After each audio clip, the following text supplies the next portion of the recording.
క్రీస్తునందు ప్రియమైన సంఘమా, కన్నీటి ప్రార్థనకు పరలోక రాజ్యమే కదిలి వస్తుంది. నీ తరపున పరలోక రాజ్యం పనిచేస్తుంది.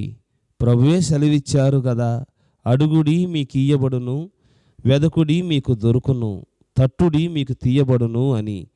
అడుగు ప్రతి వానికిని తండ్రి మనకు దయచేస్తాడు. అడగటం మన వంతు, కార్యం జరిగించటం ఆయన వంతు.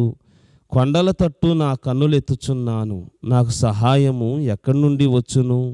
యెహోవా వలననే నాకు సహాయము కలుగును. ఆయన భూమి ఆకాశములను సృజించినవాడు.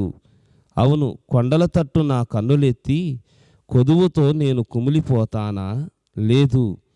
క్రీస్తునందు ప్రియులారా, హన్నా కన్నీటి ప్రార్థన చేసింది. సమూయేలు రాసిన మొదటి గ్రంథము 1వ అధ్యాయం 10వ వచనం. బహు దుఃఖాక్రాంతురాలై వచ్చి యెహోవా సన్నిధిని ప్రార్థన చేయుచు బహుగా ఏడ్చెను. కన్నీటి ప్రార్థనకు దేవుడు కదిలి వస్తాడు. కొండ మీద ఒక ప్రవాహం ప్రవహిస్తుండగా బండల సహితం బద్దలైపోయే అవకాశం లేకుండా పోలేదు. మన కళ్ళల్లో నుండి వస్తున్న కన్నీరు మన హృదయం మీదుగా కారుతున్నప్పుడు కఠినమైన హృదయం కూడా మెత్తనబడుతుంది. కన్నీటి ప్రార్థనకు ప్రియులారా, దేవుని యొక్క రాజ్యం కదిలి వస్తుంది అనటంలో సందేహమేముంది?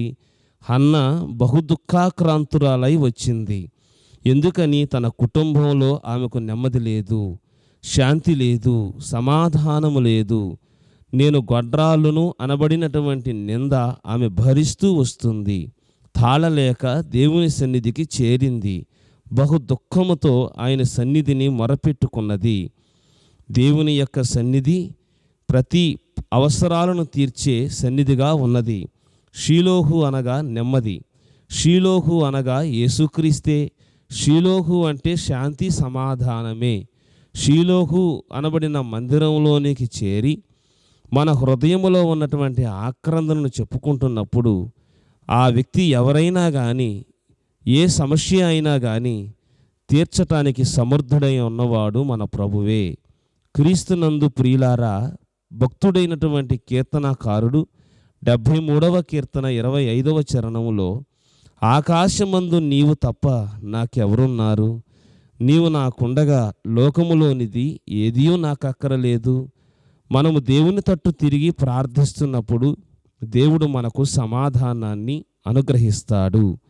సుంకరి ఆకాశము తట్టునకు కన్నులెత్తుటకైనను ధైర్యము చాలట్లేదని ప్రార్థించాడు.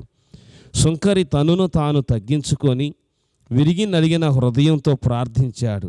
సుంకరి ప్రార్థనను దేవుడు అంగీకరించాడు. క్రీస్తునందు ప్రియులారా, నీకున్న సమస్యను, నీకున్న వేదనను, నీకున్న రుగ్మతను దేవుని సన్నిధిలో నీవు ప్రవేశపెట్టము. నీ హృదయాన్ని తెరచి ప్రార్థన చేయుము. దేవుడు నీకు సహాయము చేస్తాడు.